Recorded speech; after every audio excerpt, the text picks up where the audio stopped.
But first, let's pray. Lord and Father, in Yeshua's name, we come before you. We thank you for you're the one who performed miracles to our fathers in Hanukkah times, and you perform miracles to us nowadays too. Thank you for all you're doing. Thank you for bringing us here to Israel. And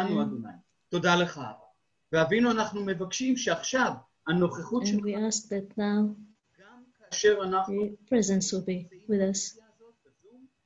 Also through this Zoom media, be with each one of us, be with us together, and bless this time and the words spoken for your glory. Amen.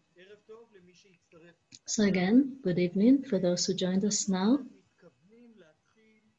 And we're about to start a new series of heritage or history evenings. And for the first one now, we invited my brother, Lieutenant Colonel. He's older, 15 years difference between us. And he participated in the Operation Entebbe, and he will tell us about his part. But before I give him the mic, I wanted to share a few thoughts from the Word of God and a bit of background for the operation. 2 days from now, we'll light first Hanukkah candle. We remember in Hanukkah the miracles God had performed to our people when the Judeans, the Jews, had victory over the Greeks in 138 BC. And now in modern times too, God is performing miracles for us too. And the Antebe, the operation, is one of those miracles. And just as God had used people back then, so he uses people now too. People with a creative, with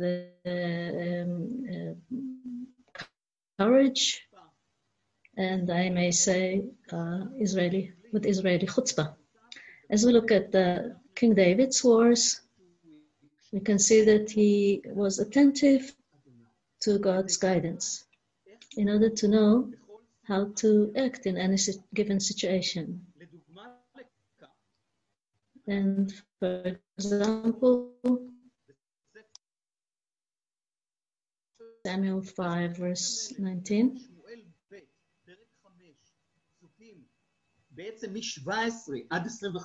Actually from 17 to 25, but I'll just read a few verses. So in 19 it says, Then David inquired of the Lord, saying, Shall I go up against the Philistines? Will you give them into my hands? And the Lord said to David, Go up, for I will certainly give the Philistines into your hand. So they attacked the people of Israel. And David asked God, what should I do? Shall I go up and attack them? And God's answer was yes. Go up, for I will certainly give the Philistines into your hand. And David did what God said, and he won the battle. And after a while, they came again to fight against the Israelites, and I'll read verses 23 through 25. And it says, When David inquired of the Lord, he said, You shall not go directly up.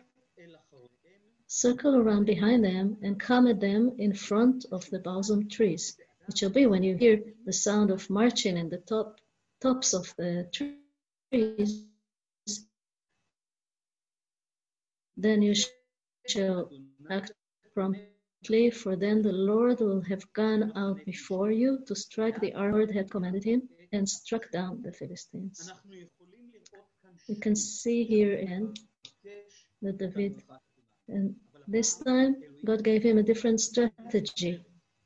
He said, don't attack them from the front, but circle them and attack from the back. And attack them only when you hear the marching sound from the tops of the trees.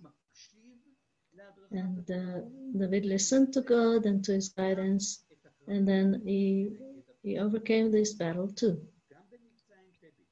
Also in the Operation Entebbe, the hand of God was with us to guide and lead the commanders of the army and air force, give them wisdom and boldness, daring and initiative, creative thinking, in order that they succeed to liberate the hostages, even though it was 4,000 kilometers away from the borders of Israel.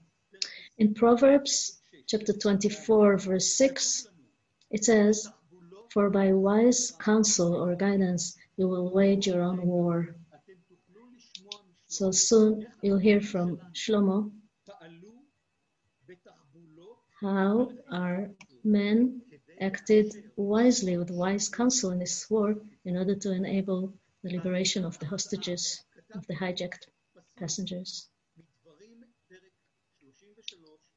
On the invitation you saw a verse saying, "There's none like our God who rides the heavens to your help and through the skies in his majesty." This is part of the Moses' blessing to the 12 tribes before his death. And it's so beautiful. I want to read it.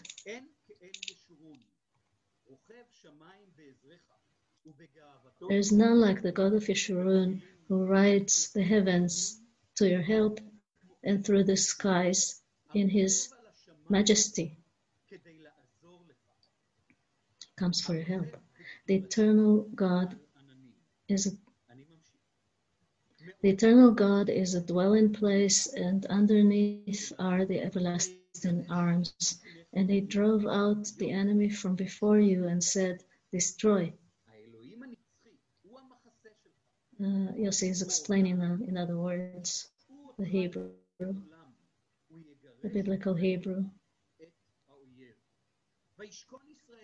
So Israel dwells in security, the fountain of Yaakov secluded in a land of grain and new wine. His heavens also drop down dew. Blessed are you, Israel, who is like you, a people saved by the Lord, who is the shield of your help and the sword of your majesty. So your enemies will cringe before you, and you will tread upon their high places. What wonderful promises God gives the people here through Moshe. The one who rides the heavens is one of God's titles, names.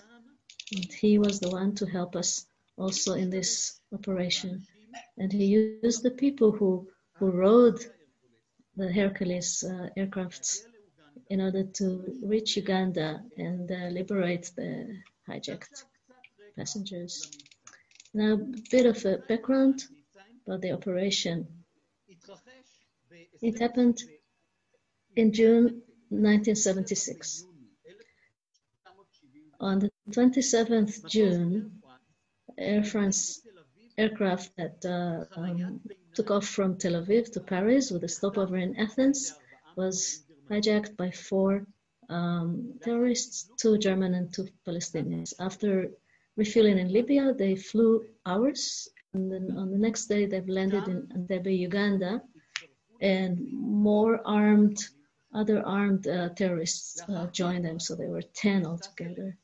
After 2 days, they performed a selection and they divided the non-Israeli passengers, and they left in Entebbe the hostages, only the Israeli and Jewish passengers, and also the air crew and the captain of the French aircraft that chose to stay with the passengers.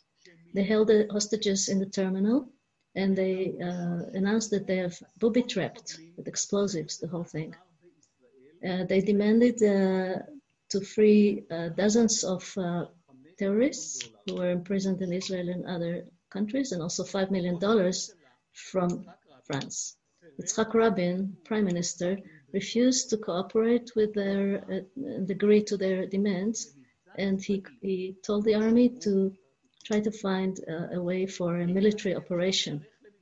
How can you prepare for such an operation thousands of kilometers away when the route to reaching there passes above enemy unfriendly territories and is supposed to take place in a state that there was no diplomatic relations with Israel. Time was pressing because their ultimatum was that if their demands won't be agreed upon, they'll start executing every day few hostages. So the intelligence and the army started working day and night and collect information any way possible. An Israeli-British passenger told the hijackers that she's pregnant and bleeding, and she was freed when they refueled in Libya. When she reached London, she gave details to the intelligence about how many terrorists were, who they were, arms, etc. Also, the non-Israeli passengers who were hostages who were freed were questioned by our intelligence, and this way they found out that there were 10 terrorists and that the Uganda troops are guarding there, which meant a greater scope of operation. So details, photographs, maps of the airport were collected from army, Israeli army persons who in the past were there when there were still good relations between Uganda and Israel, and also from the building company, the Israeli building company who had built in the past the terminal. So our guys took the blueprints in order to get to know the area and to see whereabouts. A Mossad agent flew from Nairobi in Kenya, which is nearby, in a small airplane, and he asked help at the Entebbe emergency landing, pretending he had a problem. And this way he could take pictures from the air of the airport and the old terminal where the hostages were held. After the government became convinced that the army has an operational option for an operation and they can land in Entebbe even if it will be darkened, and after they didn't get any help from Ugandan authorities in releasing the hostages, they got the okay, and so it was planned within a very short time and got on way on the Shabbat, 3rd July.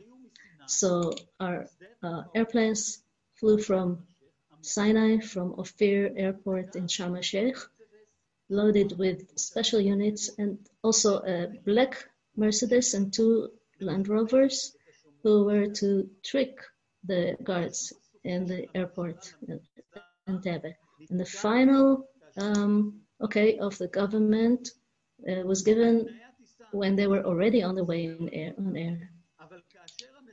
The taking off was difficult and the flight was difficult. But once the first airplane landed, the paratroopers jumped off while it was landing, and they dispatched torches or beacons on the landing strip for the other airplanes following. And then they stormed and raided the control tower. From the first Hercules, the forces proceeded to the terminal with the cars that were disguised to be like the guards of the president of Uganda, including the black Mercedes.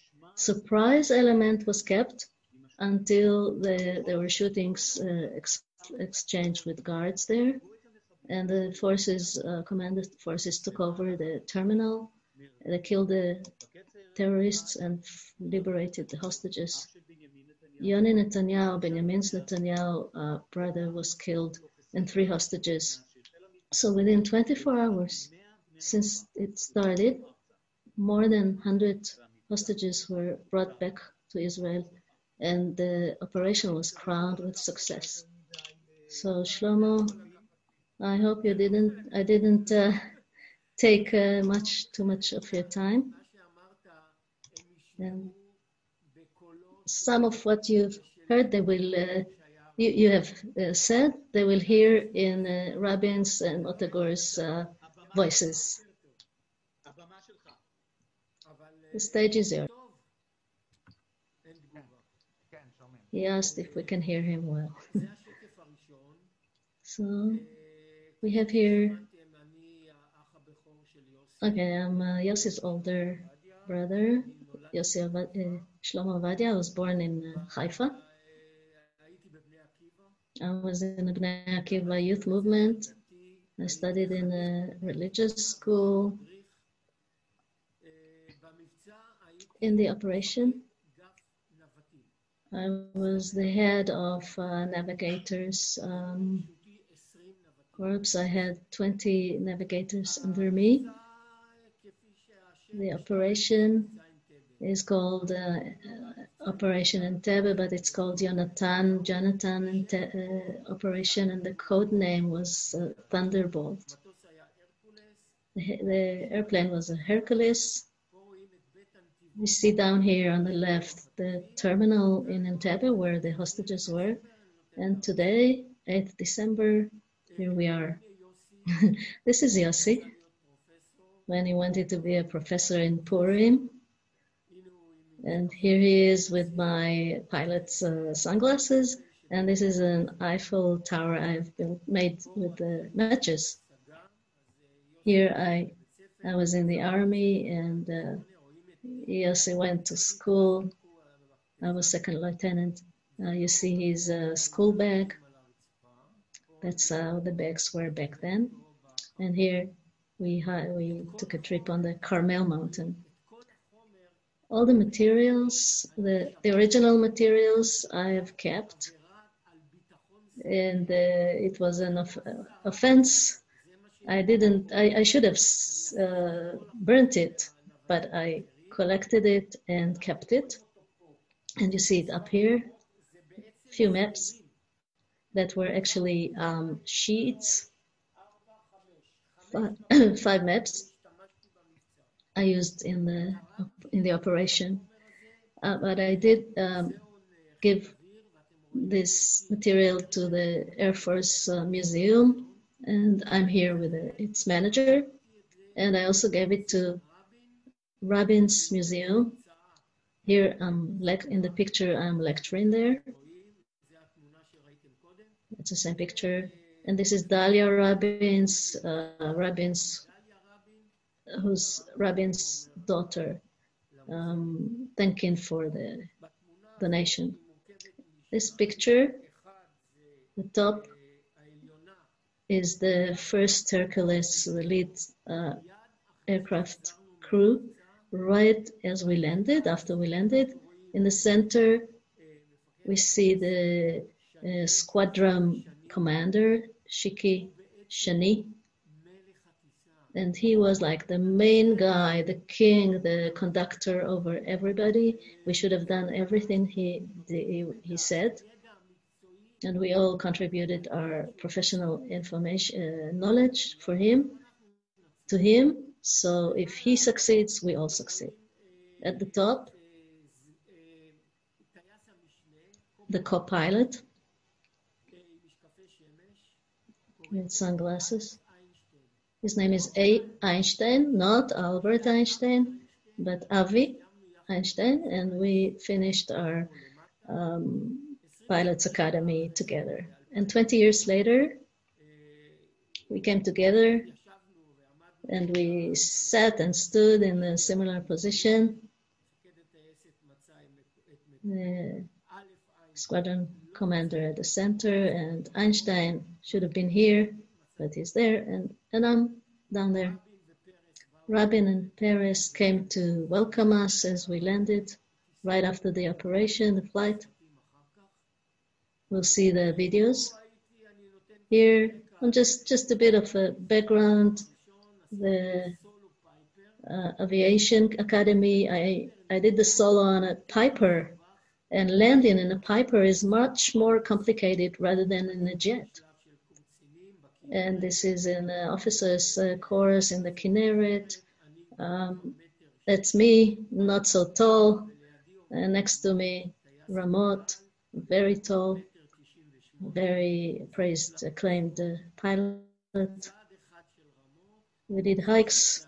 One of his steps was two of mine. And some of the course I did running. This is a fuga, a jet.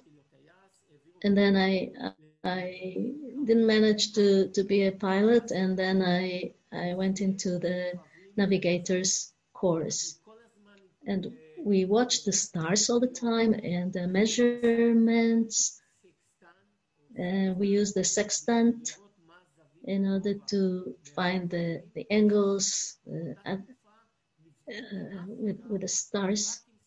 And back then in Africa, you could navigate only with sextant, but I have invented a new method that you'll hear about later. I show this picture because of the guy behind me, this pilot, Ze'ev Raz, and he's marking with his two fingers a V above my head because he knew I'll be the lead main navigator. This guy led the attack on the Iraqi nuclear reactor. And they succeeded. Here again, me and tall Ramot.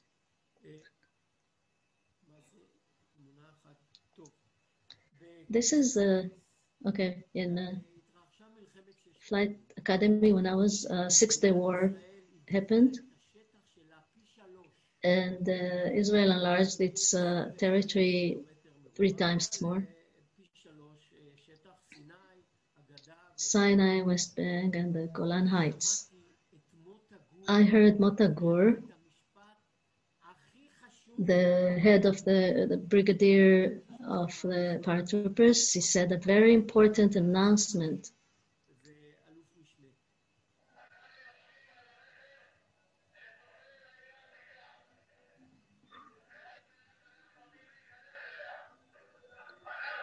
We are about to enter the old city of Jerusalem. We'll be the first to go in. Move, move. The Temple Mount is ours, is in our hands. 9 years later, Motagur, rest in peace, the head chief of staff during the Antebe Operation, sat next to me and tested me. He wanted me to convince him that I'm able to see a darkened runway with no lights. There was no such a thing in the world in aviation. Okay, I finished my course. It was a great pride, and this was Moti Hod. He was the commander of the Air Force.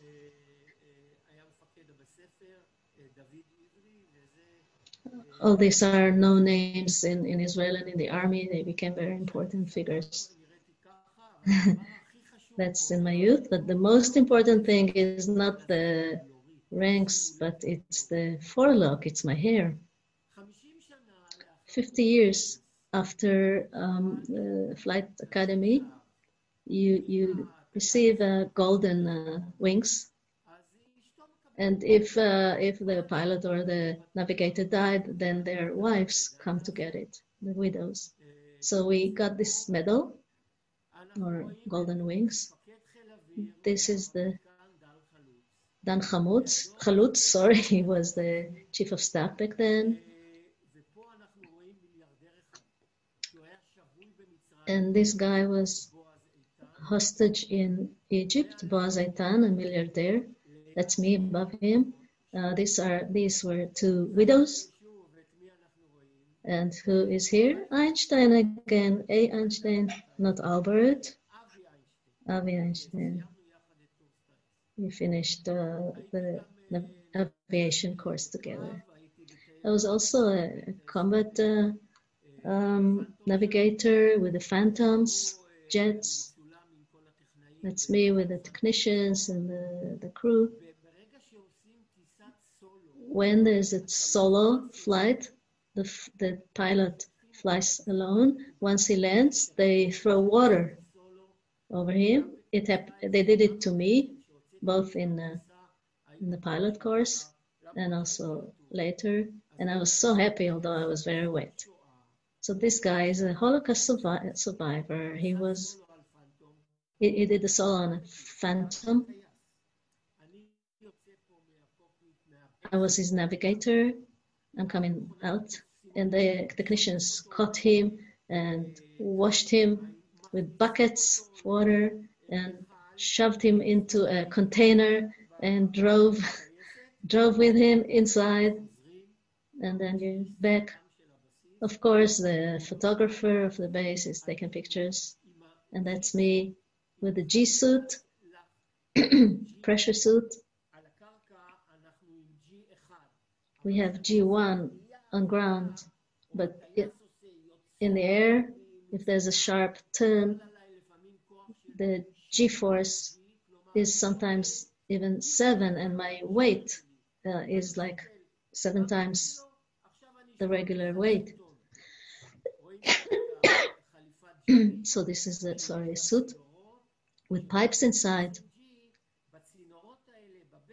called the G suit, and it protects it puffs up and it puts pressure on your veins or artery, and so the blood doesn't remains in your head. But most importantly, my hair, the forelock. Now I'll show you a film, 3 minutes. Yossi spoke about some of it. It's about the operation, and Benny Pellet's the Air Force commander. There was an idea to have 1,000 paratroopers come down into Uganda and take over Uganda, the whole of Uganda. 40 years to the decision about the Antebe Operation. In 1976, Air France airplane from Tel Aviv to Paris was hijacked. In Athens, terrorists came aboard. They flew to Libya, were not given permission to stay, so they took off and landed next day in Entebbe, Uganda, and 6 more armed Palestinians joined them. They demanded the release of many terrorists. Rabin refused to cooperate and ordered to check if military operation is possible. Their decisions expose the complicated process of taking decisions.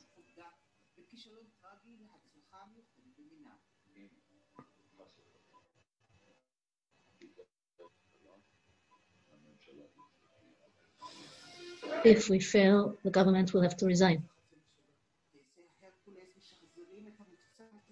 The pilots, crew are reconstructing the dangerous operation.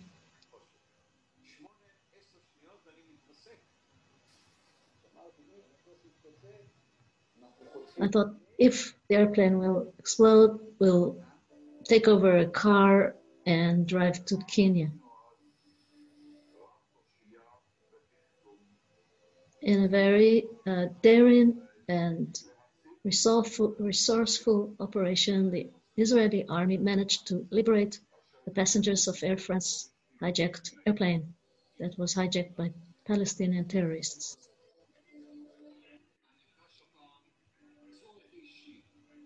I feel a personal need to express my deep thanks given to the Israeli army,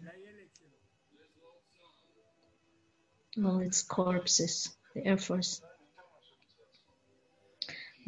Taking the decision was even more difficult than the operation itself.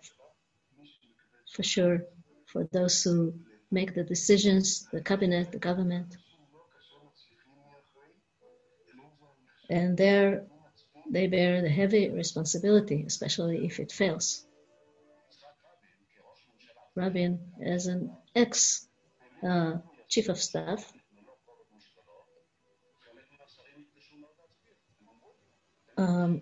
Some of the ministers in the cabinet, in the government, it was very difficult for them to vote for it.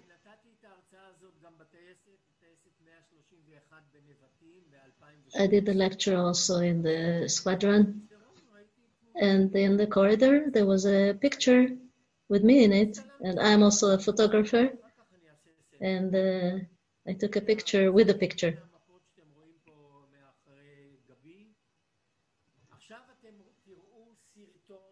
Now you'll see a 4-minute video. This is the longest one, but it was watched only once, but by 2,000 officers, including Yedidia Ovadia, Yossi's son, and he didn't know he'll see his uncle in it.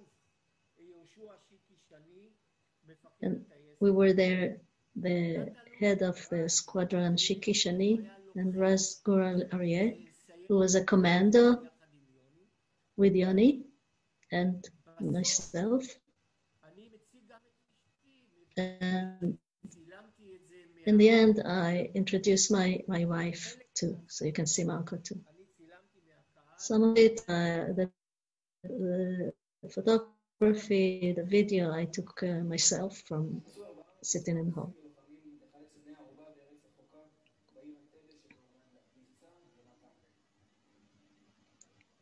So this is from the lecture they gave to the officers, Air Force officers. This guy was the main pilot.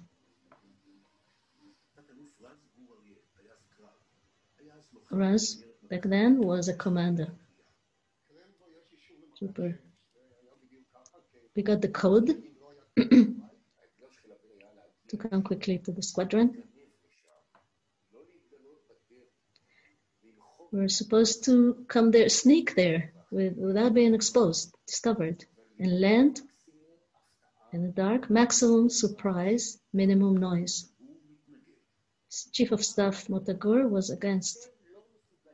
He said, you're not able to see the runway when it's darkened at night. There was one ONS, Ovadia navigation system. It was a unique method in the whole world. So they did a test run flight with the chief of staff. And he sat next to me and stared at me. I looked back at the meters. His eyes were staring at me. Then I decided, let's turn things the other way around, and I explained things to him. But then as we were reaching landing in Sinai, I said, okay, now I stop and back to work, focus upon work. And he said, okay. I feel fear, but not the fear from dying, but the fear of failure.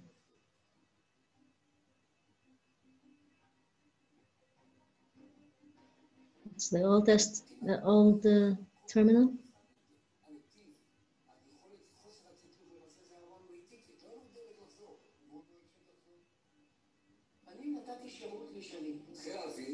I gave service to Shani, to the main pilot.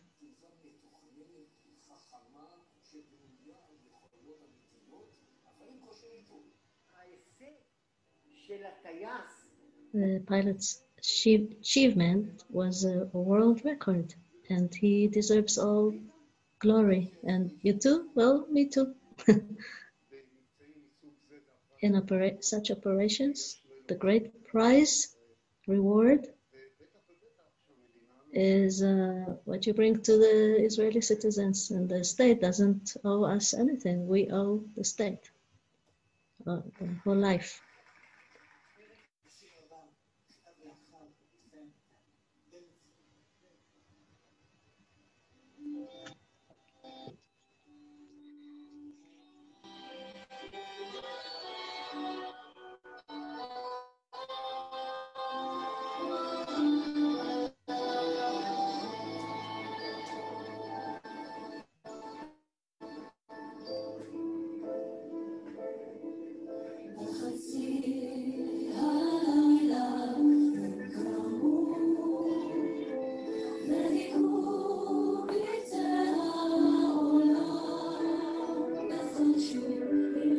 This is his wife, Malka, Shlomo's wife.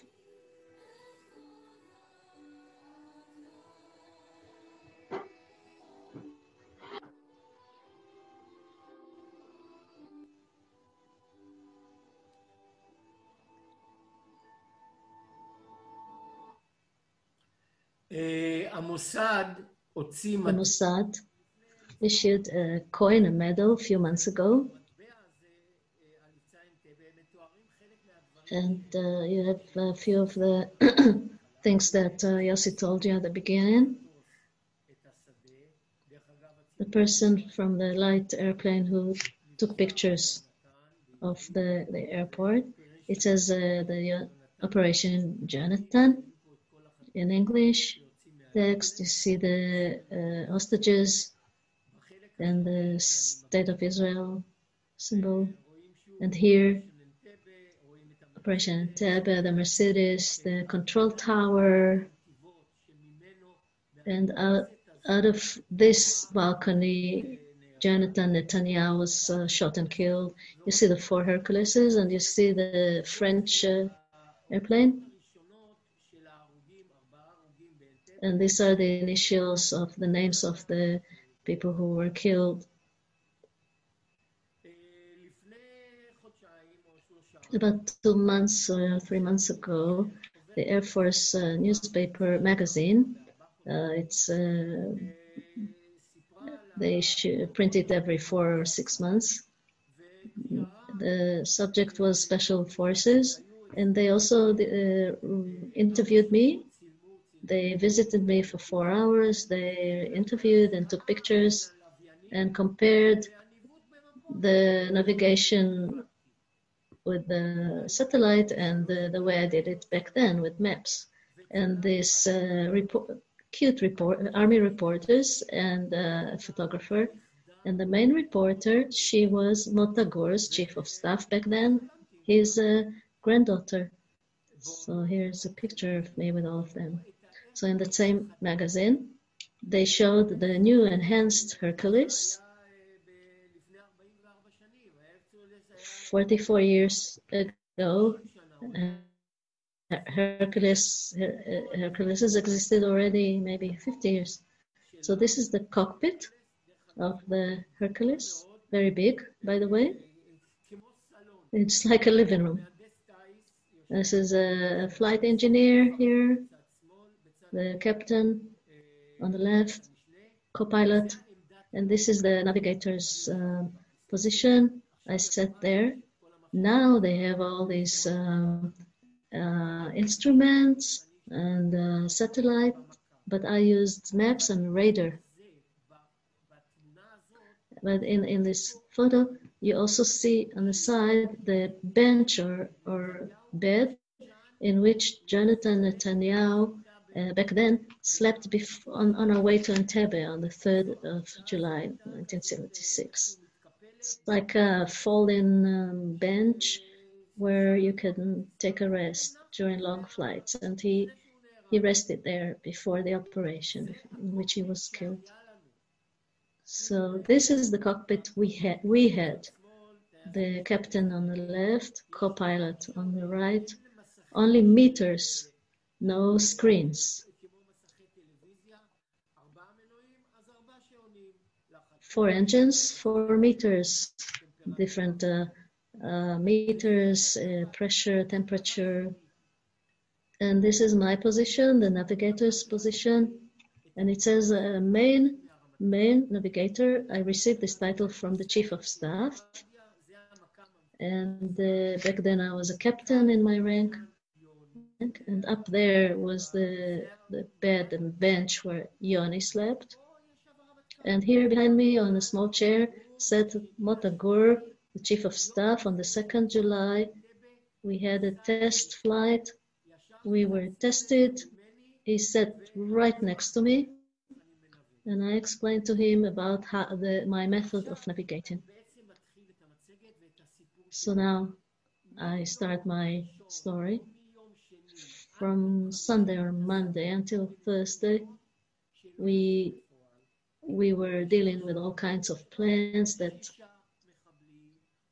different ideas. We thought there were 6 terrorists, and we thought we'll fly there with 6 airplanes, refueling in air, and that we can go there and back. But everything changed when we got more information. So I have 2 maps here. We took off one by one from Tel Aviv to Sharm el-Sheikh. Sinai was Israeli back then, and Egypt was hostile, unfriendly. After this is not the original map. It's French, and it says here Mer Rouge, the Red Sea. We flew. This is Egypt here, enemies, Arabia Saudi, with their jets. We flew low above the water, and then we entered above Ethiopia, Lake Tana, Rudolph Lake, Victoria Lake, and oops, I fell off the map. Well, this is the equator. So we went down south, and then we entered back to land in Entebbe through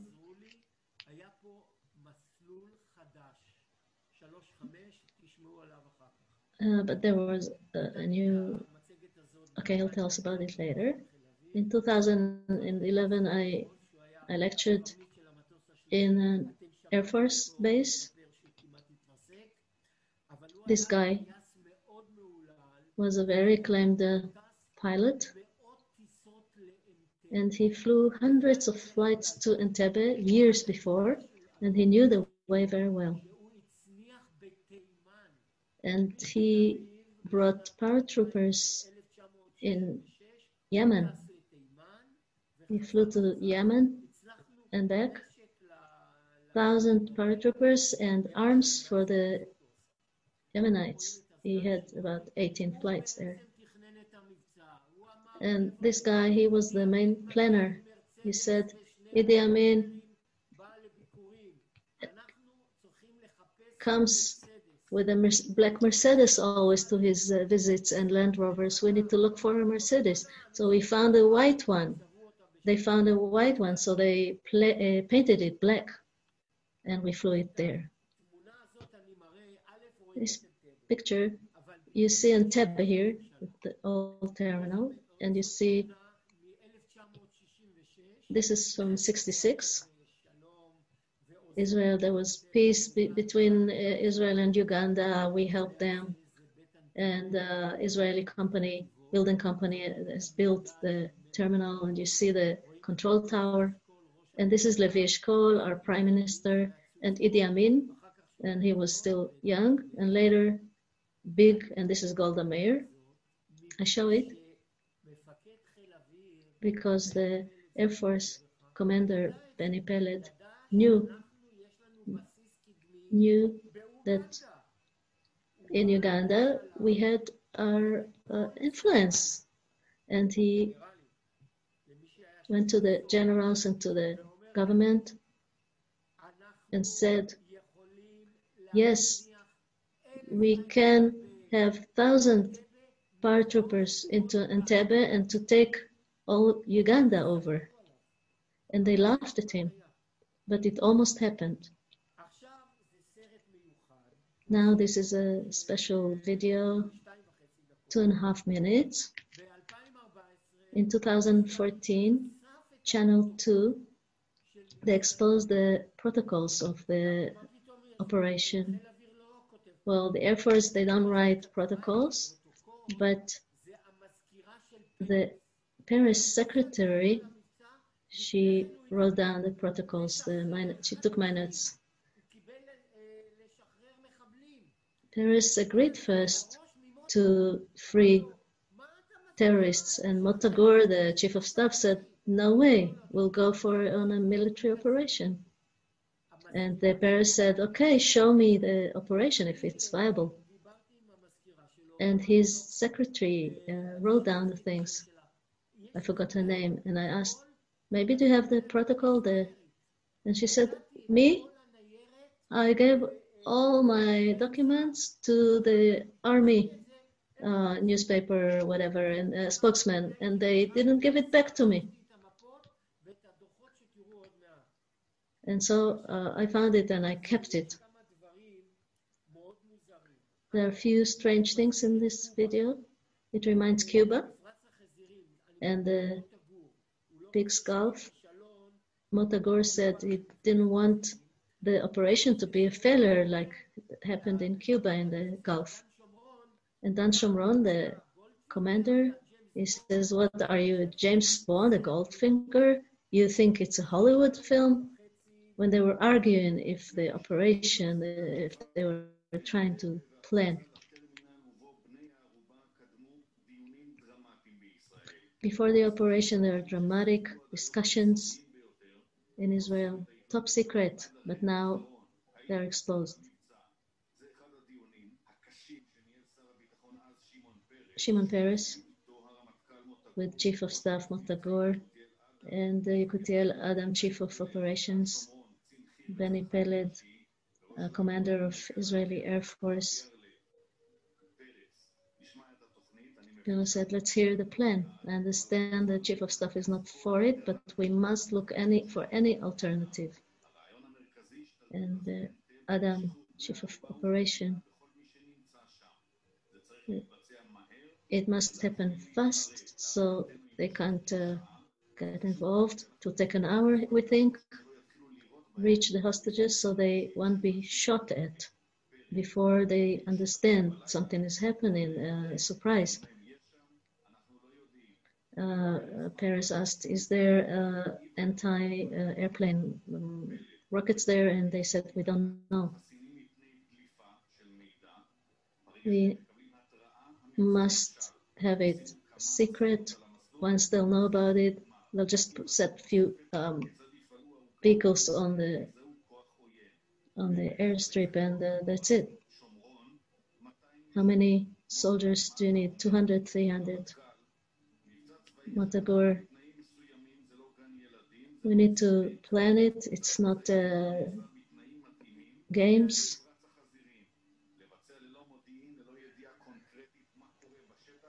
If we do it, if we plan it with no information, we must have intelligence. It's not enough.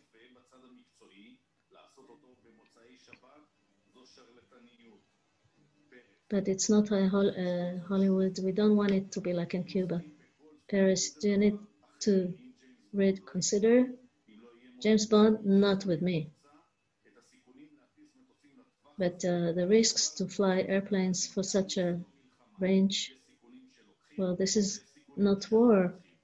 Some risks you don't take. I will not send forces to Uganda before I know it's serious, before we have more information.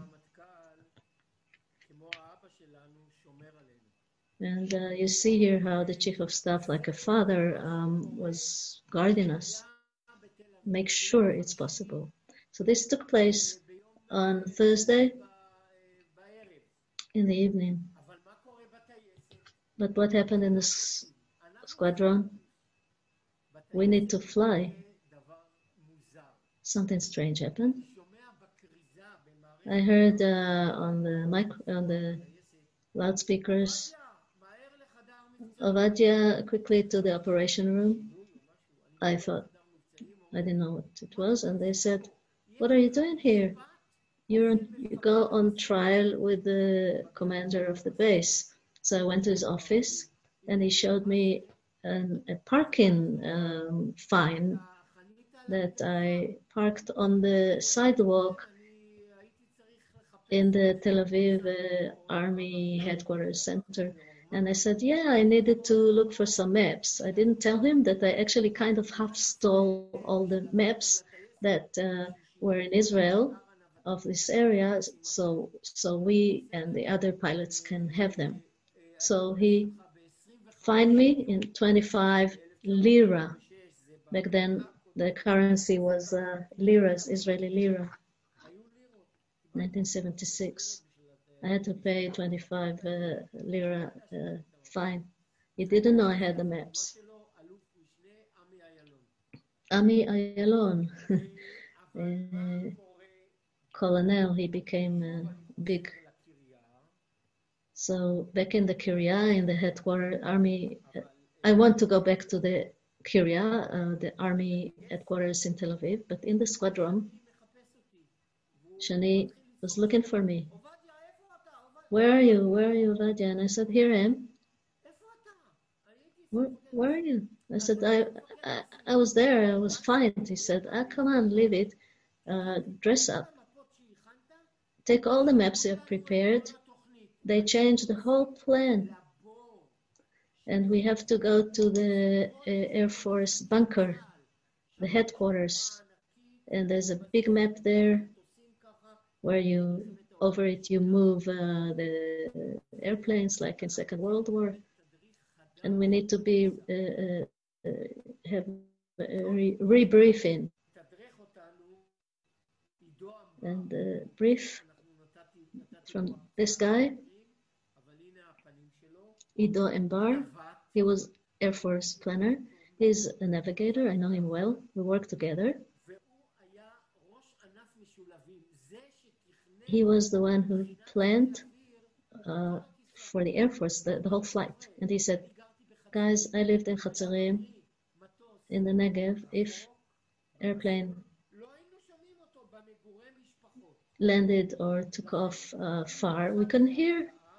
So if we land by surprise, the control tower will not know, and nor the terrorists. We just have to do it by surprise. And he started briefing us. First thing, the timetable. And he says the hour 12 at night. And I said, wait a minute. Well, you use this term in the field corps, the green uniforms. But in Air Force, we call it the time over target.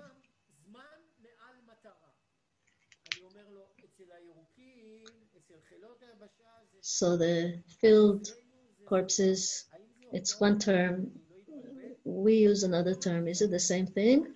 So let's not get confused. He said, yes, 12 midnight. I wanted to go, and I said, again, wait a moment. But according to what clock, I asked. And next to me stood a brigadier, Dan Shomron, rest in peace. He was a chief of staff later, and he said, he was fed up with me with all my questions. He said, I'm not going to change the clock, the watch. I said, I don't want you to change it. I just want to know 12 at night. In which state? Is it 12 in Israel or 12 in Uganda? And he said, in Entebbe. I said, okay, don't change.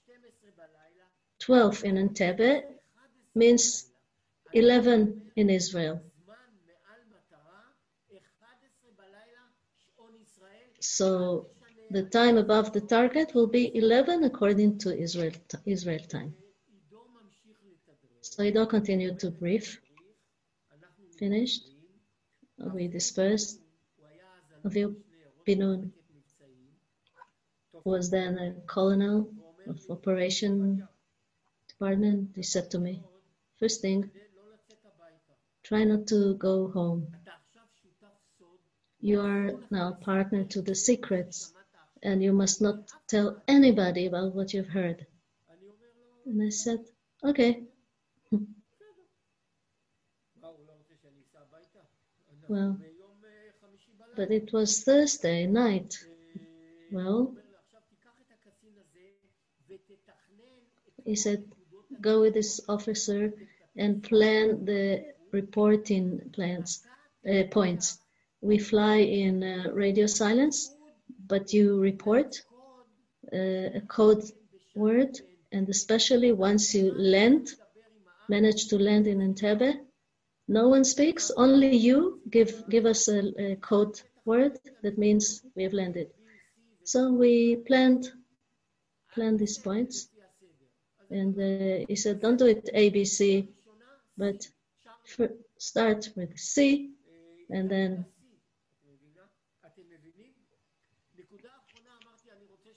the last Z, because I want them to know it's the last point. But I had to go home, and he told me not to go home, but I did.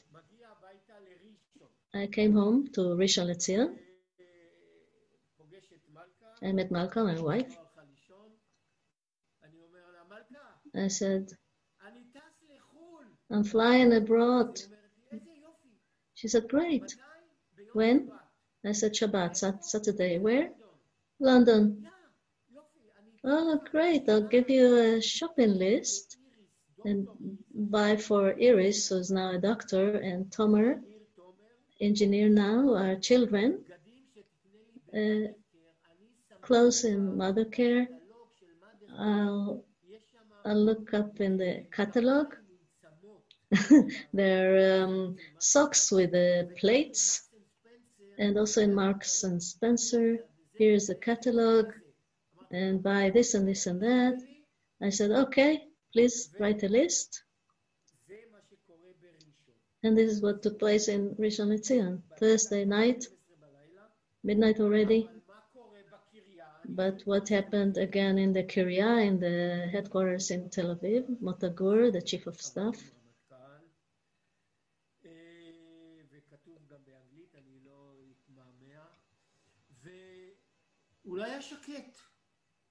he wasn't happy. He was bothered, and he went to Benny Peled, the Air Force commander, and he said, well, look, you think you're wise. What happens once you land in Sinai? Sinai was Israeli. You have lights on the runway. There were torches on the runway, and a beacon, and the navigator sees it and directs the pilot for landing with the dirt runway. But what if in Entebbe it won't be lit, it'll be darkened? You'll fly 4,000 kilometers from Tel Aviv and from Sharm el-Sheikh, from Sinai, 600 kilometers less. So how will the pilot land?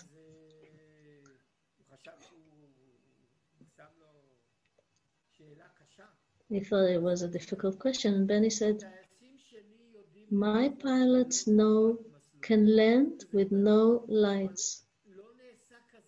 And the chief of staff said, but it has never been done in the world. And Benny Pellet said, my pilots can. So Motagur said, it's Thursday night. Okay, I have 3 conditions for me to be convinced that you are able to do the operation. And one is to choose a safe route for flight, fly low, make sure Entebbe don't have anti-airplanes guns, and that the Hercules are able to land in Entebbe even if it's darkened with no lights.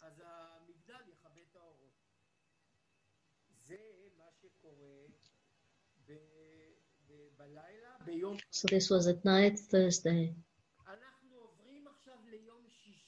Now Friday, 24 hours before takeoff to Entebbe. Around noon, Edo Embar came, this navigator came to our squadron. They didn't call on the phone, they came.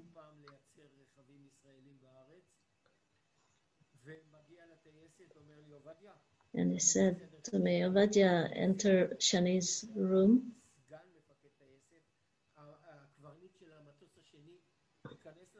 And the other guy who, Einstein also, all these guys who were chosen to be the pilots, 4 guys with Shani. He shut the door. He shut the windows, the curtains, so no one can see who's speaking or what is the discussion about. And he said to Shani, he looked at Shani in his eyes and he couldn't believe he was saying it, but the Air Force commander wants you to land in Sharm el-Sheikh in Sinai tonight with no lights on the runway, and there will be a dark down in the whole area. And Shani said, "Are you crazy? Is he crazy? There's no such a thing. We don't have a doctrine for that. I never practiced for that. And no pilot will do that. If you can see the stripe, I can turn my landing lights on, but if I'm not in the right place, it won't work. It has to be, I have to come at the right altitude and to the right point at the beginning of the runway. I won't see it and I'll miss it and I won't be able." And then Ido, he said, "If you don't land tonight there in the dark, there's no operation. You must prove to the Chief of Staff and the Air Force main commander that you're able to do so." And Shani was stunned, but he knew that when we flew together, when there was, and I'm the navigator, I sit there and I play with the radar, navigating using the radar,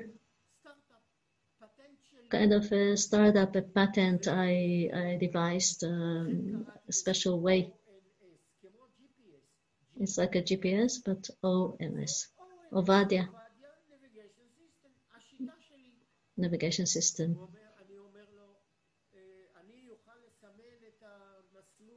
And I told him, I can mark it on the map.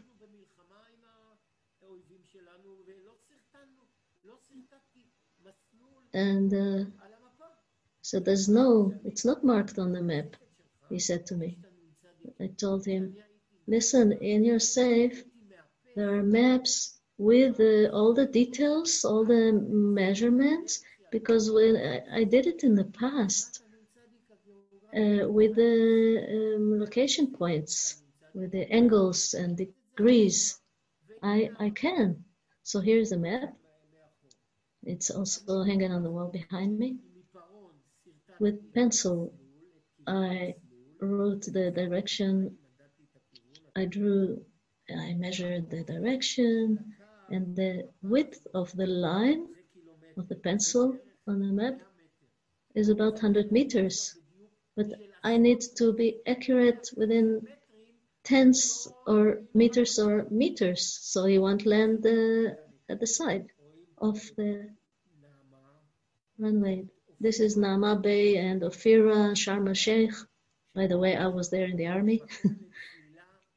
A beautiful place for diving. And so we flew there at night. And now I have Google to my help. In 2006, they published satellite pictures of the world, so I can use it here. So this was the route. This is enlarged.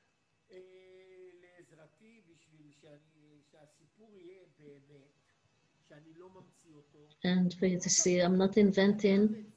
Motagur wrote about it in his book. His wife published it. But in 2006 or 2007, he was still alive. Well, this is the first page for Hercules, and 2 Boeing 707 flew. One was like an airborne hospital, and the second like a tactical command center. And Brigadier Michaeli, Rivka Michaeli is a relative. Their names, they had 24 doctors. They recruited them to reserve army from the big hospital Tel Shomer, and 30 paramedics for this Boeing. And 7 doctors joined the commandos on land. He says, I explained it, I wanted to understand all the actions they do during the flight, and especially before landing and after. And the pilot, Aluf Shani, Lieutenant Colonel Shani, co-pilots Einstein, and the main navigator, Ovadia, Captain Ovadia, explained to me about the maps, the radars, and the instruments, all their details. So he gave me this title, the main navigator. This is a picture I used on a, how do you call it, before there were PowerPoints, transparency of the cockpit of Hercules, the names, and the very big officers and generals who joined this test out army flight to Sinai in the dark. Shani was the pilot, and a very big officer stood behind him, very important one, and breathed in his neck. And Einstein was sitting here. I call him Albert because he thought that he can devise a better theory than Einstein's, and he took night vision binoculars from the armed forces. He didn't trust my radar. He said, I can see the runway with this night vision something, and that's me. And the most important thing, my forelock, and behind me, the chief of staff, the only green uniform, we were all blue, Air Force, Field Corps. The chief of staff, Motagur, Major General. This is the cockpit. Einstein sat here with his binoculars. This was my position as we saw before. The radar. This is a famous radar. It was art to focus it. It wasn't meant for navigation.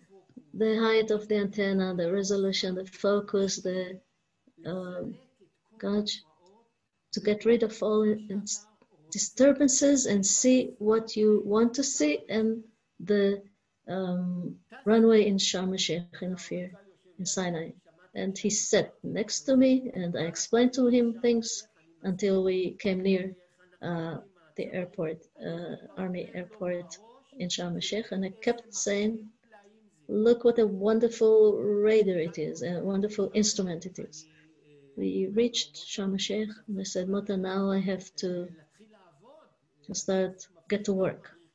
I can't be your teacher anymore. And he said, sure, go on. So I did my measurements and my instructions to the pilot.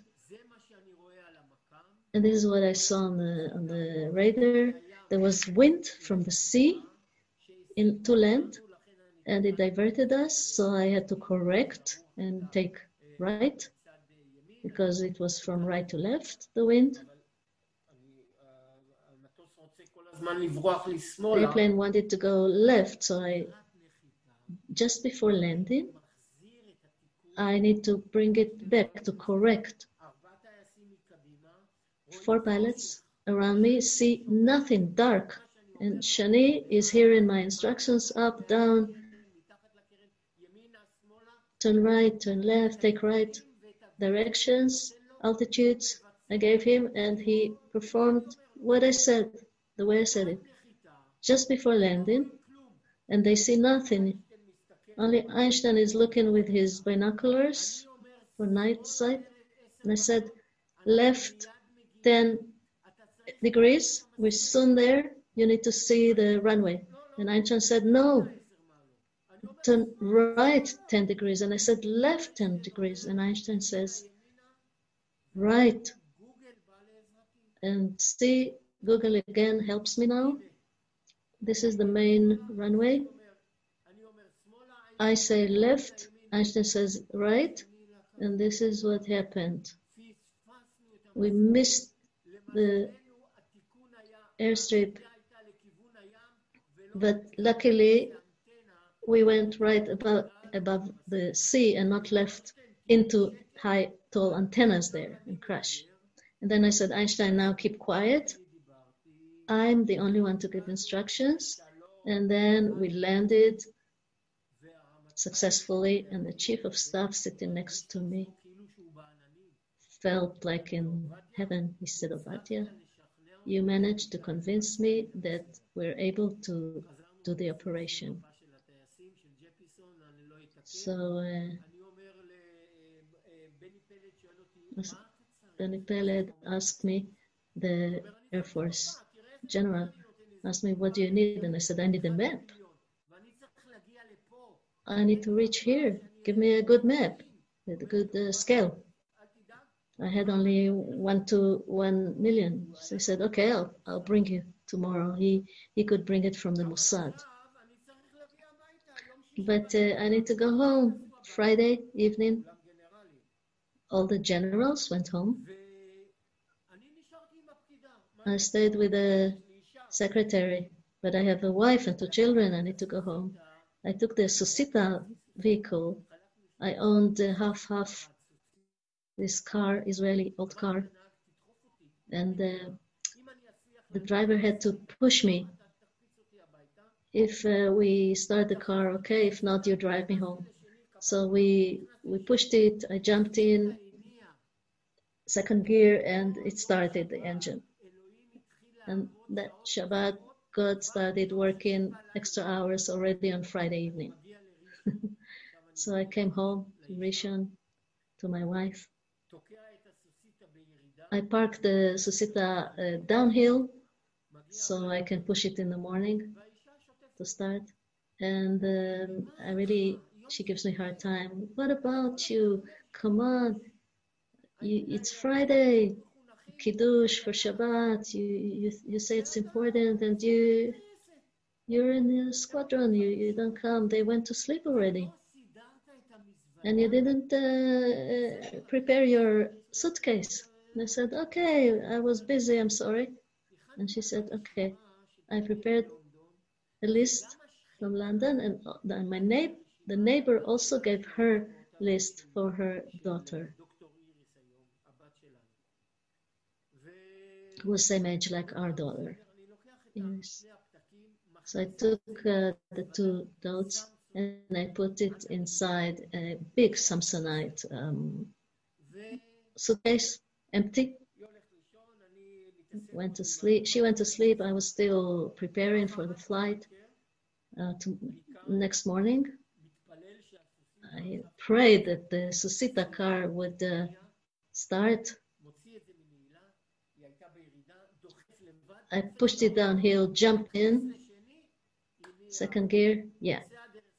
Started, and then through Bet Dagan Junction. Back then it was not like it is a big interjunction now. Shabbat, everybody taking a walk. I didn't know if I'll be back even in life. We flew. I flew with no the rank on the uniform. If taken hostages when I flew jets, I did that. So if I fall hostage, I can tell them a story. So I came to the squadron, and they saw the empty suitcase that Einstein 10 years later in the airplane, Ovadia arrived with a suitcase for gifts to the Antebe Operation. Okay, we need briefing. This is the operation order, the original. In the briefing, it was secret. No photographers, no military press. We were the only ones who knew about it. But 25 years later, Channel 1 and I did this film, and I bought it from the first channel, and I edited them in it. So you can see all the pilots here. The faces, not from the back. That's already 25 years later. And you see also the French captain. He was a hero. He didn't desert his ship, his aircraft. He stayed with the hostages and the crew. And at the end, you see we're laughing at the captain of the third Hercules. He said something strange. I'll explain later. It's just 1 minute.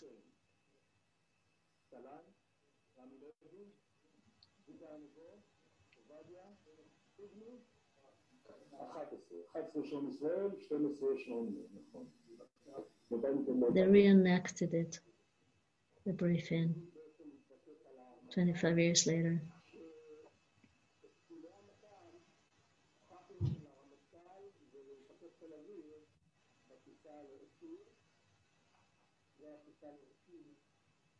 Act of fear.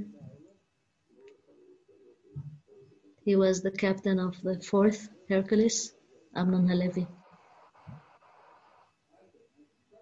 And this is the French captain, Air France.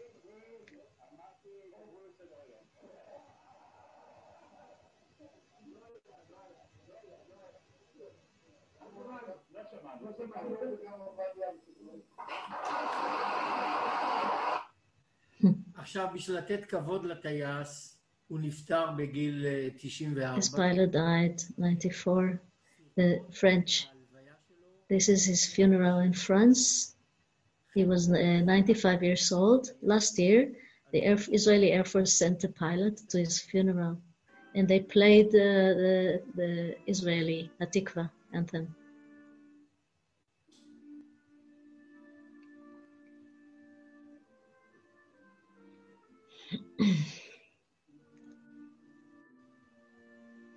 Michel Bacchus, March 2019.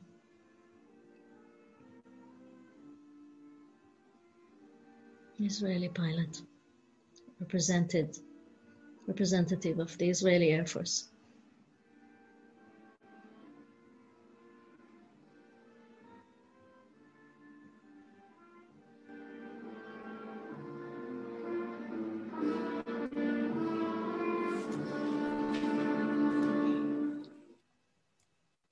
זה המטאורולוגיה שקיבלתי. This is the forecast. There were storm CB clouds. And this is, I wrote this handwritten, all my calculations, manual, the distances, the 1894 marine mile. You see here distances, directions, fuel, the reporting points, time of takeoff. I asked Shani to take off before time because who knows what we'll be facing during the way. This map I received from the Mossad in Sharm el-Sheikh, in Sinai, not in the Air Force in Tel Aviv. It was special. It was very precious for me.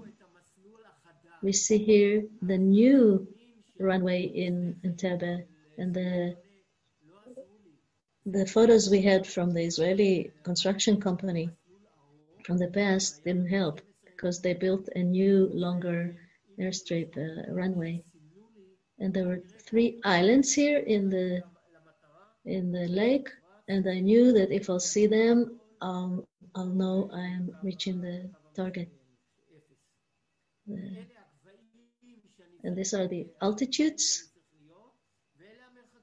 and the distances. 1 mile from the beginning of the runway, and the altitude needs to be 4,050 feet.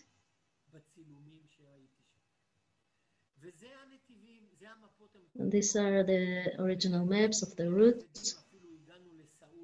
We took off very heavy, and we even flew above Saudi Arabia for a while.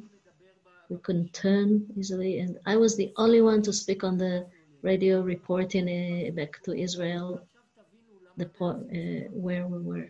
And why did they laugh? Because here, the 3rd captain, pilot, said, number 1, you're off the route. Where are you flying to? And Shani was really worried, and he looked at me, turned to me, and looked at me with the wolf eyes. And he said, Ovadia, what's going on? And I said, he is wrong. And indeed, he was wrong. And he almost harmed the whole thing. So we reached Ethiopia, and then a second problem. This is Tana Lake. There's an island here that helped me navigate. And weather, the storm clouds, like a wall, thick wall, unpenetrable. You can't penetrate 20,000 feet altitude. It's in the middle. The civil airplanes fly higher, and they can avoid this. And there were lightnings, thunder, and hail in the center of the cloud. So I reset the radar on meteorological, and I directed him right, and he said, "What are you doing? We're off the route." And I said, "No, we have to because there are lightnings." So I deviated and then back to avoid the. But now in Corona times,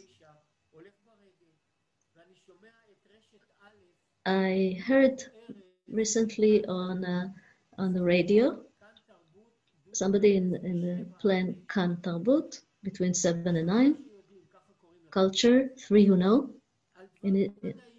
about science. I take a walk and I take a radio with me. I listen to the radio. And he interviewed Professor Colin Price from Tel Aviv University.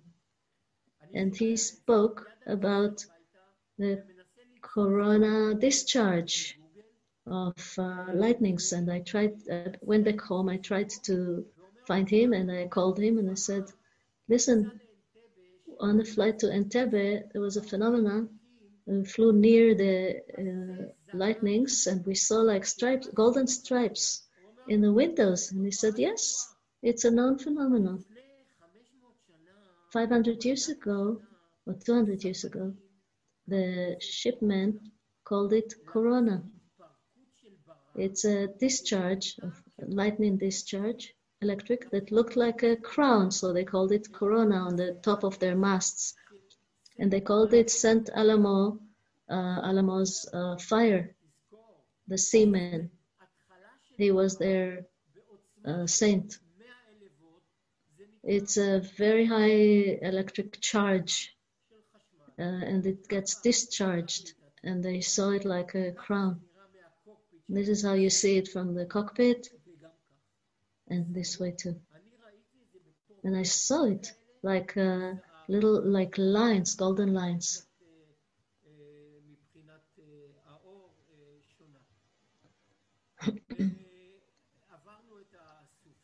So we crossed the clouds, and then we reached this point of no return. In this point, you can continue either to Entebbe or return to Sinai, to Israel. You need to decide, are you going forward to the aim? And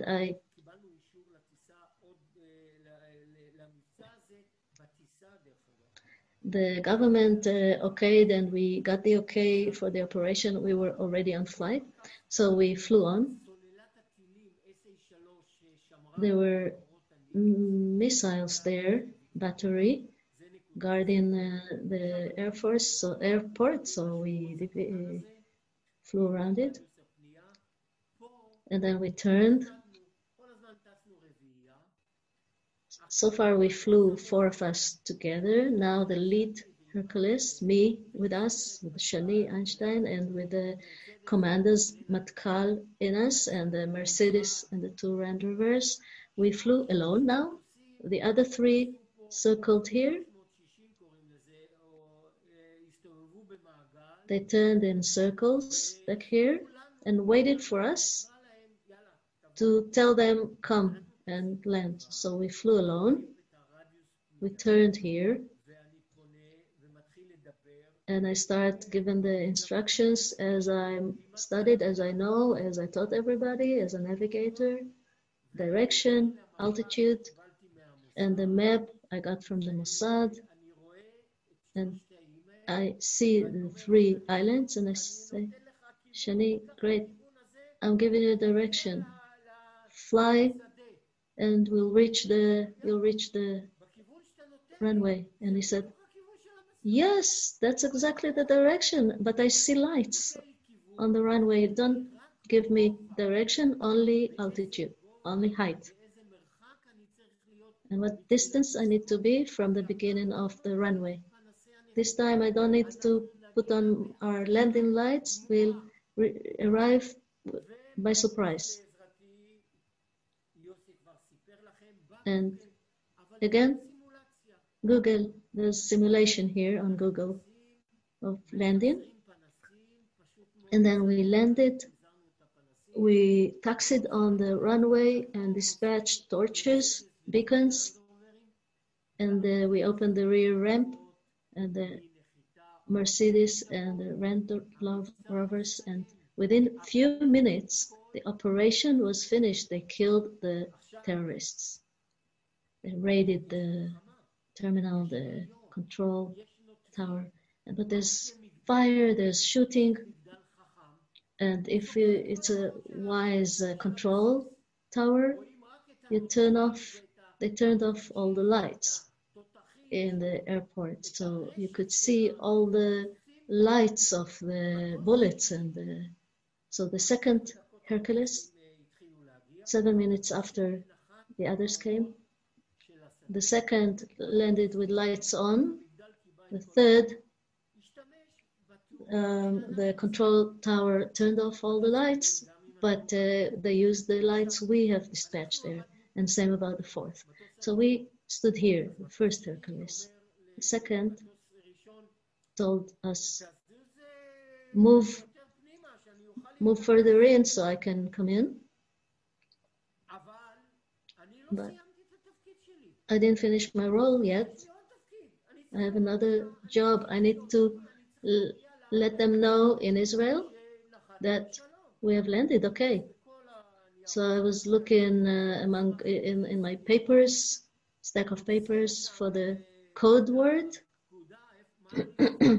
What should I say?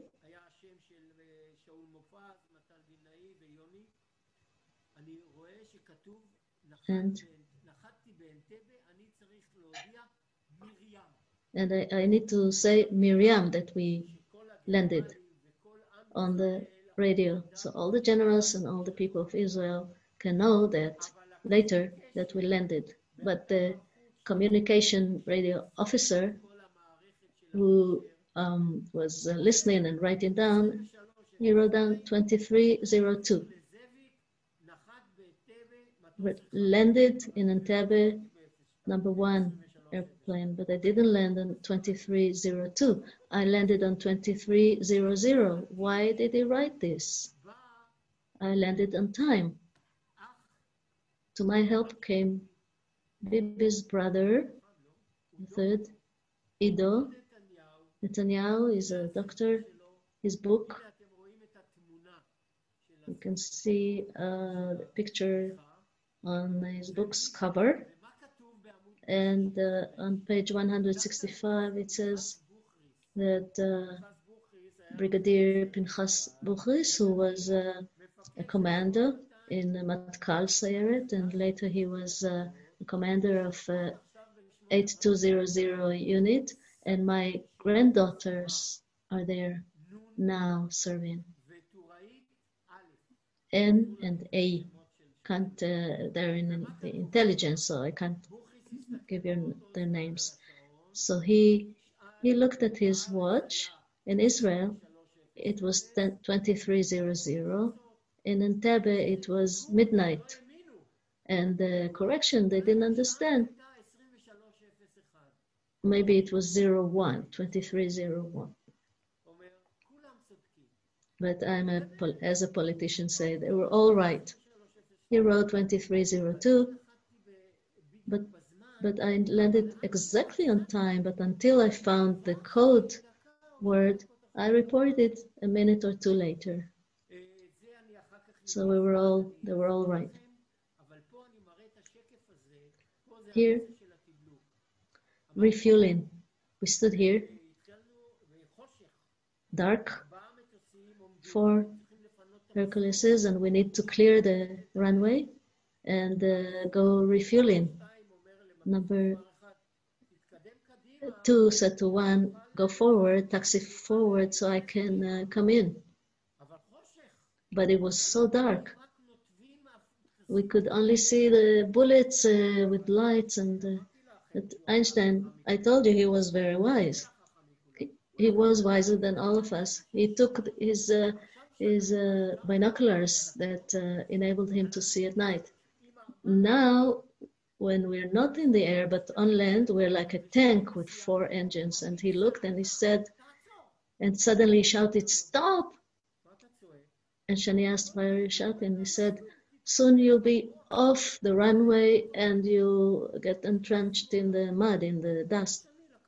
Take left. So Shani turned left. On the way back, I have to jump, but this is the way back. We went back one by one, not 4 together. And then I set the radio compass that was used for navigation, but I put it on the shortwave frequency for radio. 1277 short waves. And I hear a report on the Israeli radio. Our forces are back from Entebbe. They've liberated all the hostages and they'll be landing in Tel Aviv and such hour. But we're not over Egypt yet and they're already reporting. Are they crazy? And I said, Einstein was the pilot then? And I said, look what they're doing, stupid. And he flew low. We were above the waves, almost touching the waves, like licked the sea. There were phantom jets, Israeli phantom jets above us, guarding us. And this is what took place during the flight. But what happened on Sunday, 7 o'clock in the morning in Rishon LeZion, when they're preparing the kids to go to school, the neighbor, he called my wife, Malka, from the window and he said, come quickly. And she said, what happened?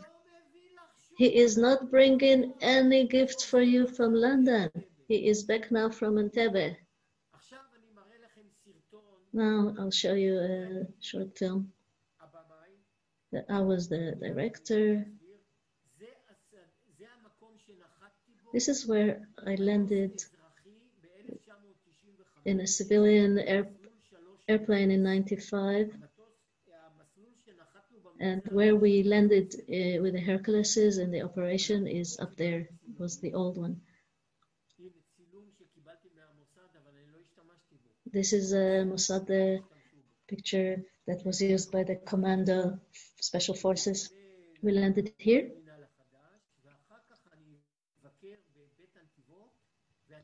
And we visited in this 95, or when was it? We visited the old terminal and went up.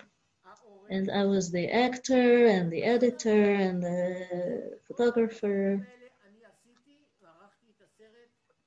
I edited the film, and it's 3 minutes and 20 seconds. In the beginning, I do a selfie. I take a selfie, and I was a guest on this flight, a civilian flight. 95.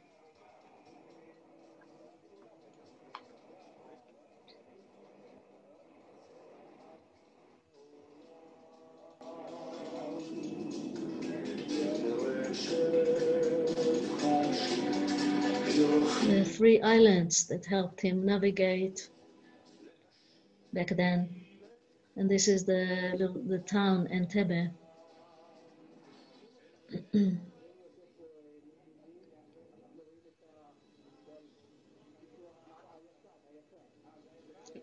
The old terminal, the old air runway.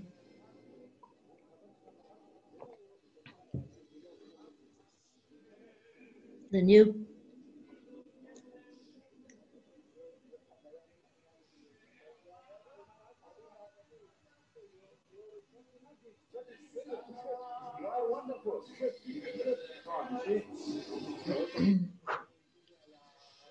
The new control tower, active. The old terminal where the hostages were kept.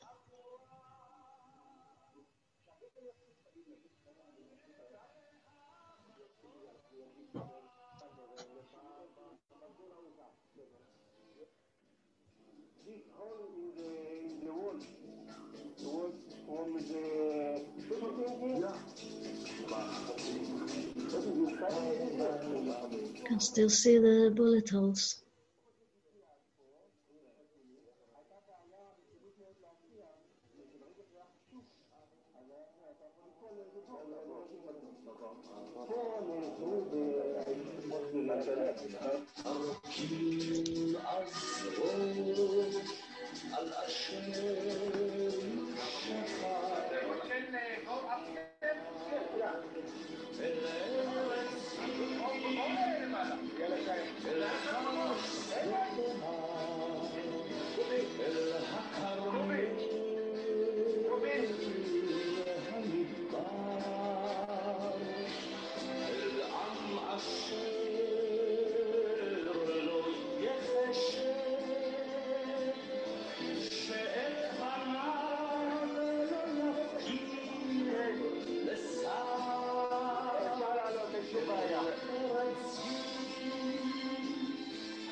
From this control tower, Jonathan Netanyahu was shot by a sniper and killed.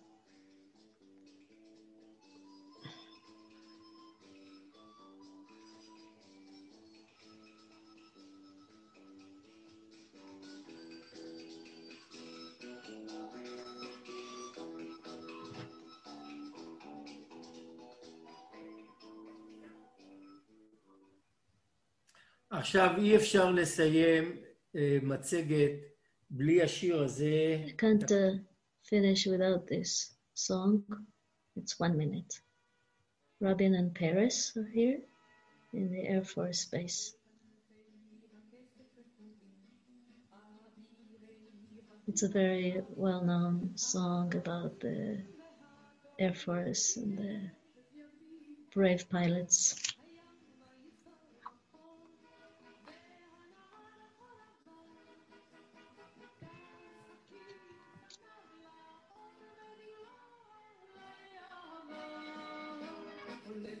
some of the lyrics, the words are taken from the Bible.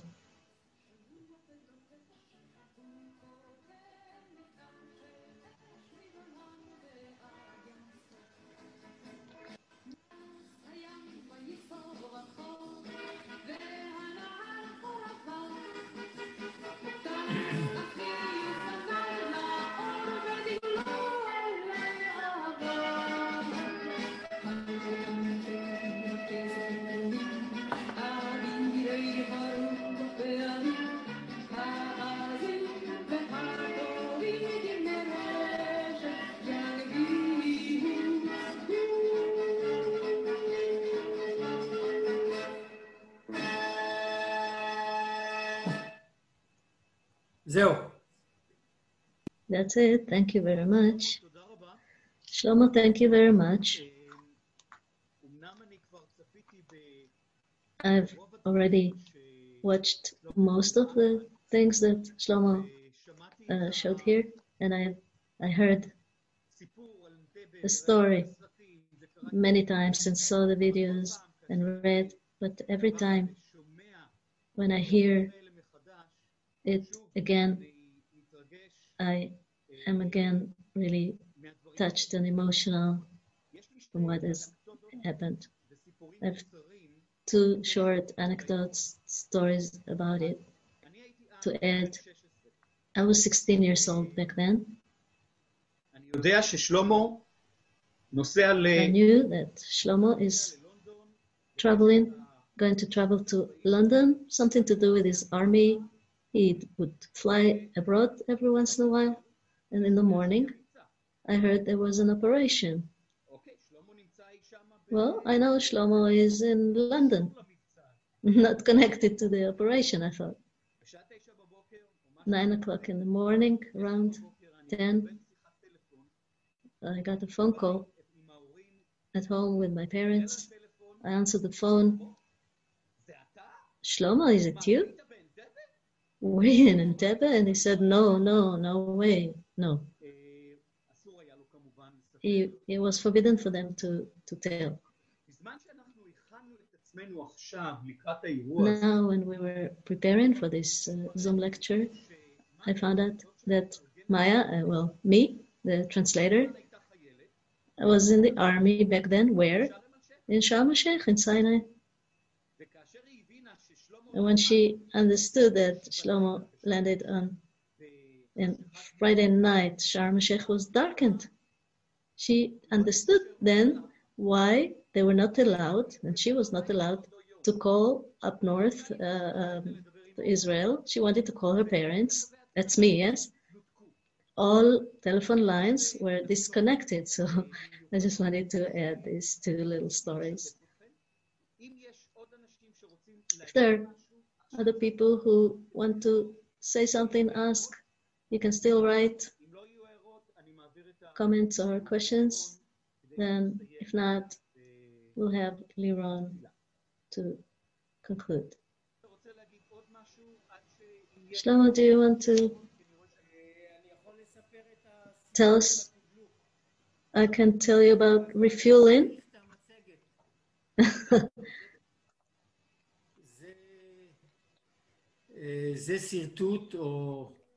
This plan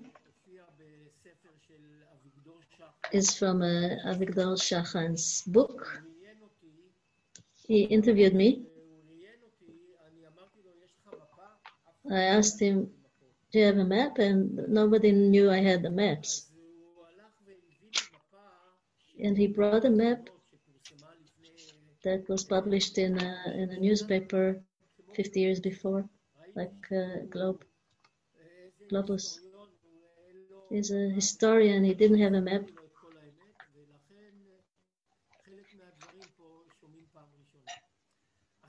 I didn't get what he said. It wasn't clear.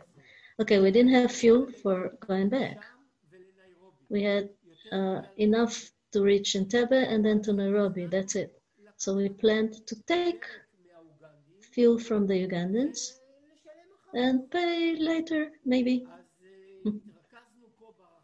So we gathered here there were the underground piers, the tanks with fuel. We brought with us a special pump on a Peugeot car, truck. They checked the fuel. We brought with us experts to check it was the right fuel, and we started refueling. It took a long time. And then they said, stop and go back to Israel. And the paratroopers left it there, and the pump, and they came back with a truck. Later, the high officer Matan Bilnai told me, years later, I asked, why did you leave the pump there? It was worth much like 10 cars. He said, well, the one who signed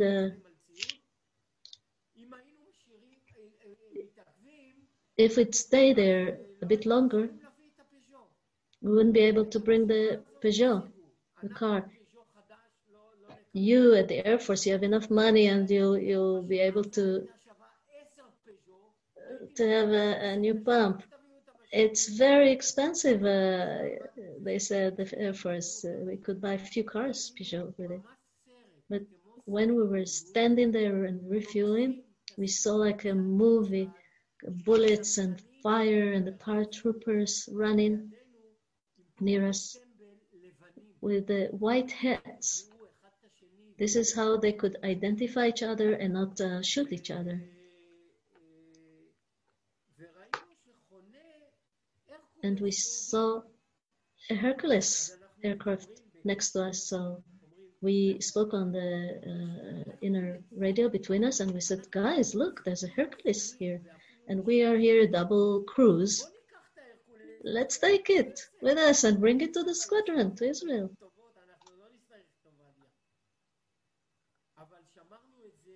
But we just kind of spoke about it between us. We didn't broadcast it out. But in the briefing when back in Israel, the commander of the Air Force said, I heard there was a Hercules there. You didn't report to me.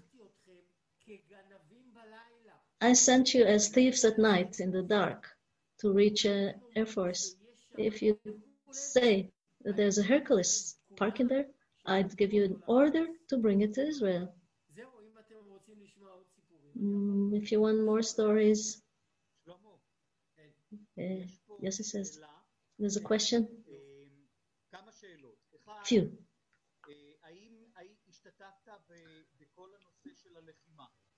Did you participate in the shooting and the combat, the raid? No, we were in the cockpit, 50 minutes. I was planning the way to Nairobi and then back to Israel, and reports and all this as a navigator. And we were watching like a movie. What's funny is that they gave us helmets and protective vests. If they shoot and the bullets penetrate the cockpit, they're not harmed. So we sat inside the cockpits with the vests and metal helmets. And the pilot, each were busy. When they said we can take off, we took off one by one. So the fourth flew first. He taxied all the way here. This is the terminal. Then he turned. He opened his rear ramp, and all the hostages went in. Some walked, some in the Land Rovers, and the rest of the forces, 4 Herculeses, number 2 and 3. They had jeeps and arms and guns and submachine guns, and we had the Mercedes and the 2 Land Rovers and the special unit Matkal and Yoni and 35 paratroopers. As we landed, we taxied slowly. 2 paratroopers jumped off to both sides. We taxied slowly and we threw to them torches and beacons, and they put them in the location of the runway lights. We were 50 minutes there, and then we left because there were bombs and shooting, and then the MiG jets were destroyed, and there was fire. These Israelis shot.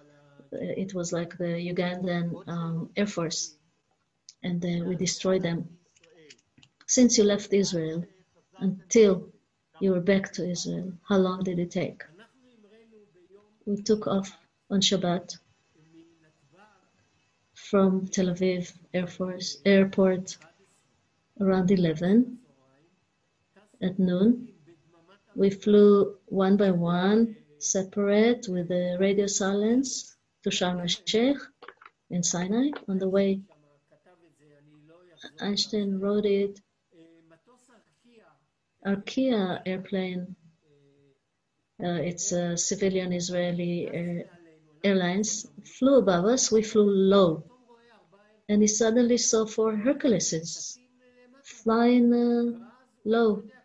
He didn't know anything about the operation, and he spoke on the radio. "Oh, I see you have a party down there." He was joking. He didn't know what was going on. Einstein wrote about it, and he said, "If I catch him, I'll do something to him that I don't want to detail."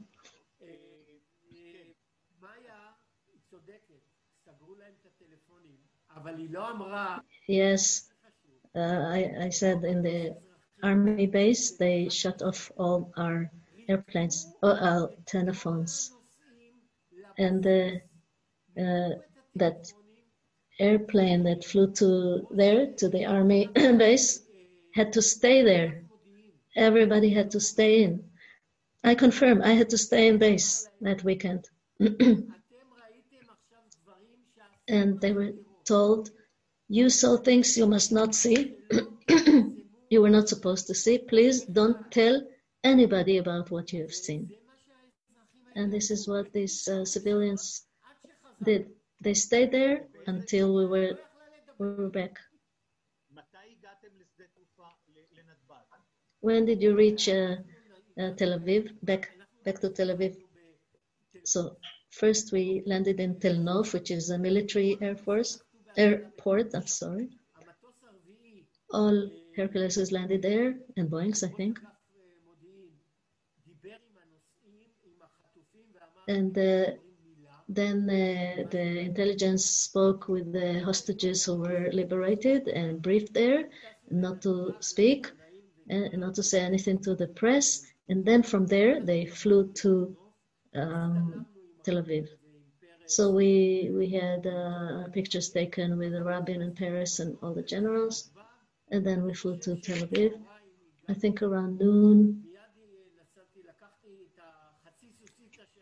And then I took my half Susita car and I drove home. And of course, kisses and joy and celebrations with the family and everybody. Same day, around noon or afternoon.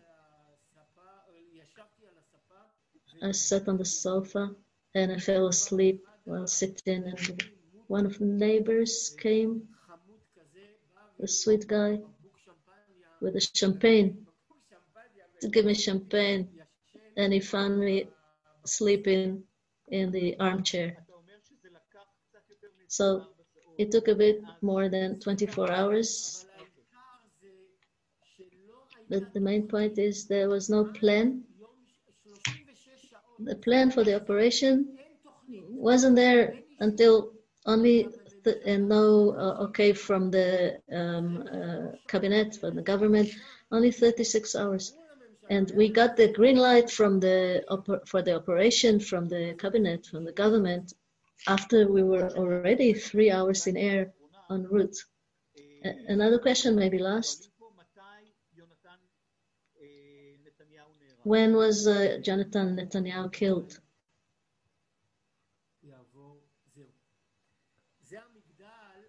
The control tower. Okay, he's looking for.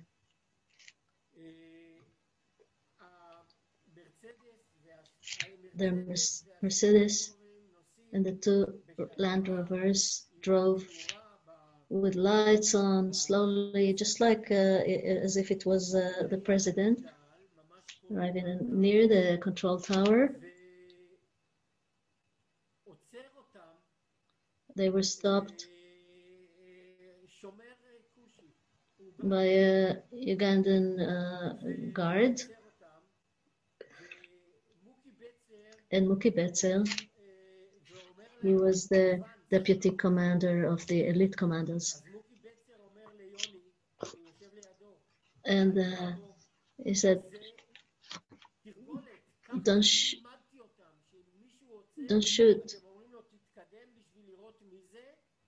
Don't shoot yet. We need to first see who it is. And then he told them, advance. But then Yoni saw a rifle that somebody shot him with a silencer. It's a bit hard to understand his explanation. And then Yoni also shot with a silencer. One fell, one guard fell, one remained alive, and the guys behind them with the Land Rovers realized he was alive, and then the guards shot, and then they shot too, and the surprise was gone already. And Yoni said, okay, open the doors and run according to the plan to the doors of the terminal. And they did that, and then from this, you see in the photo, from the southern, from the balcony, I went up there. I showed you when I visited there in the 90s. A sniper stood there.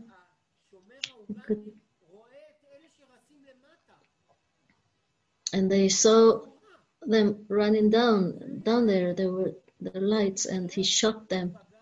And by coincidence, he hit Yoni, and Yoni was killed.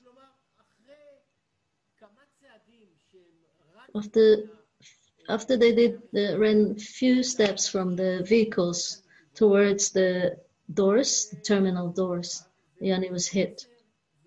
And then Muki Betzel, he was the deputy commander, took over, and he became the commander.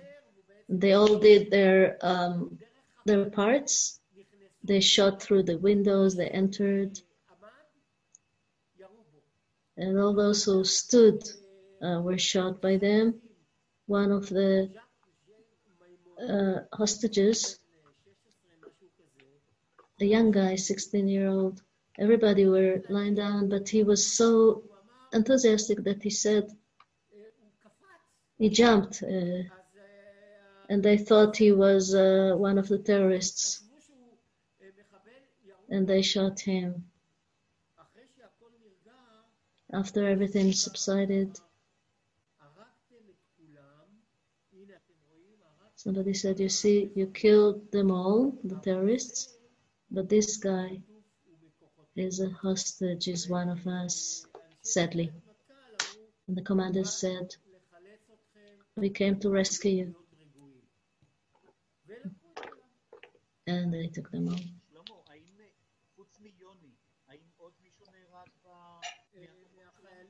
Were any other casualties from the troopers? There was a guy who was really wounded, Surin Hershko. He was wounded in his spine. He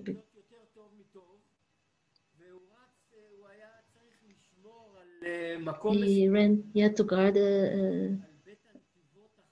a certain place in the new terminal. What you see in the picture is the old control tower in the old terminal airport. But he ran and he was shot in his spine by a Ugandan soldier, and he's on a wheelchair, but his head is okay. He doesn't feel superior, and it was 40 years to the operation. Bibi wanted to. He visited Africa. His pilot was the pilot of the third Hercules, and they flew a Stratocruiser to Entebbe, the Air Force. Okay, this is a bit confused, sorry. This was not coherent, sorry. With the MiGs, they were in the airport, Ugandan MiGs. We knew there were MiG jets, Russian-made, but remember,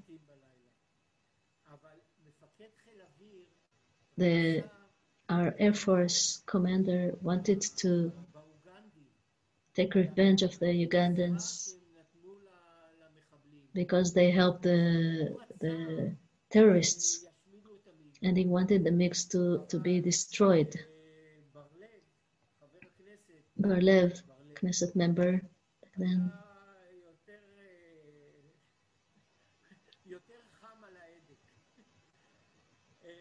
he was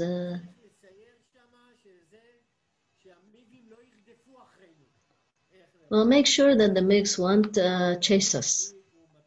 The MiG is a combat jet, but they couldn't do that at night, and they didn't have radars. And he asked, shall we destroy the MiGs? And he didn't wait for an answer. But the Air Force, the jets, the jets above us in the air said no, but he did. And we saw the fires, the big fires that when they were destroyed. Guys, thank you very much. Shlomo, again, thank you very much. It was very interesting. About 100 people participated in this Zoom meeting, and now thank you, Shlomo. This is Liron speaking. Amazing story.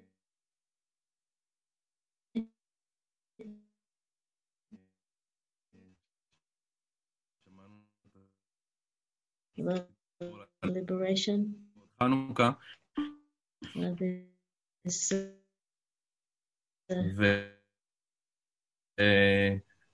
ביוחנן פרק 10 כתוב לנו על John 10, boys they follow me, eternal life shall never perish, and no one is able to snatch them out of my Father's hand. I and the Father are one. So praise God, we have this security and assurance that no one will snatch us from God. So, thank you very much, and let's pray. Father, thank you for performing miracles now as then, for working in our midst, and that we're able to hear such stories and to see your amazing work in your people, Israel. It reminds us of your faithfulness to the people of Israel and to us personally too as believers. And thank you that we have this assurance that no one can snatch us out of your hands. Bless Shlomo, bless all those who are here. We thank you, and we ask your blessing over this Hanukkah for the people of Israel, for your flock, and for the whole world. Thank you. Amen.